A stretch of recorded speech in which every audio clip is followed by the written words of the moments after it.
People who do this are dangerous, not because they yell, not because they threaten you, but because they slowly change the way you see yourself. At first it feels small, a joke that hurts a little too much, a comment that makes you question your memory, a silence that somehow feels like punishment. And before you realize it, you start apologizing for things you didn't even do. That's how manipulation works. It's subtle, quiet, calculated. And the scariest part, most people don't even realize it's happening while they're inside it. One of the biggest signs of manipulation is guilt. Manipulators know guilt is powerful because guilty people become easier to control, so they make you feel responsible for their emotions. Their anger becomes your fault. Their bad behavior becomes your responsibility. And suddenly, you're carrying emotional weight that was never yours to begin with. You start hearing things like, "If you really cared about me, you wouldn't do that. You're too sensitive. You always make things difficult." And after hearing it enough times, you stop defending yourself. You start believing it. Another dangerous tactic is word twisting. This is when someone changes the meaning of what you said so they can avoid accountability.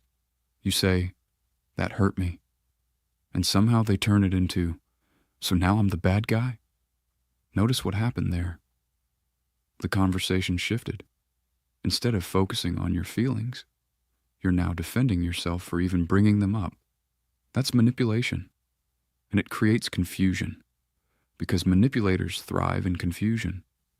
Confused people second-guess themselves. Confused people stay longer. Confused people become emotionally dependent on the person hurting them. That's why manipulators rarely attack directly. They use mixed signals. One day they praise you. The next day they ignore you. One moment they make you feel special. The next moment they make you feel unwanted. This emotional inconsistency creates anxiety, and anxiety creates attachment.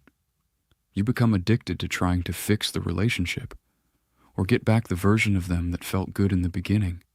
But here's the truth. The good moments are often part of the control, because nobody stays in a toxic situation that feels toxic 100% of the time. Manipulators know that, so they mix affection with disrespect, attention with neglect, love with control. And over time, your self-esteem starts collapsing. You stop trusting your instincts. You stop speaking freely. You overanalyze every text, every tone, every reaction. You become emotionally exhausted, and that exhaustion is not accidental. Emotionally drained people are easier to influence. Another thing manipulators do is disappear when you need them most. Not always physically, sometimes emotionally. When you're struggling, suddenly they become distant, cold, unavailable.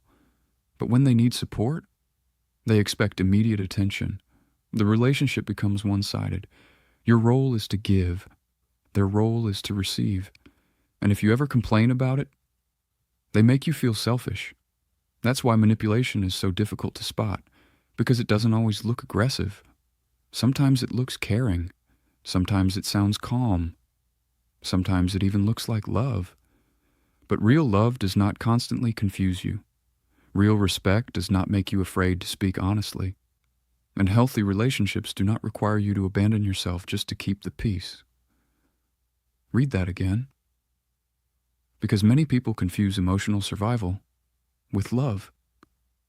If you constantly feel anxious around someone, drained after talking to them, or guilty for having normal emotions, pay attention. Your body notices toxicity before your mind accepts it. And one of the biggest mistakes people make is ignoring patterns because they're attached to potential. They keep hoping the manipulator will change, that things will go back to how they were in the beginning. But patterns matter more than promises. Always. Anyone can apologize. Anyone can say the right words. But behavior reveals intention. Not speeches, not excuses. Behavior. So if someone constantly makes you question your reality, your worth, or your sanity, don't ignore it. Protect your peace early, because the longer manipulation continues, the more disconnected you become from yourself. And the most dangerous manipulators, they don't destroy your life overnight. They do it slowly, one doubt at a time, one apology at a time, one emotional wound at a time, until one day you wake up exhausted, confused, and no longer recognizing the person you used to be. Pay attention to patterns, not excuses.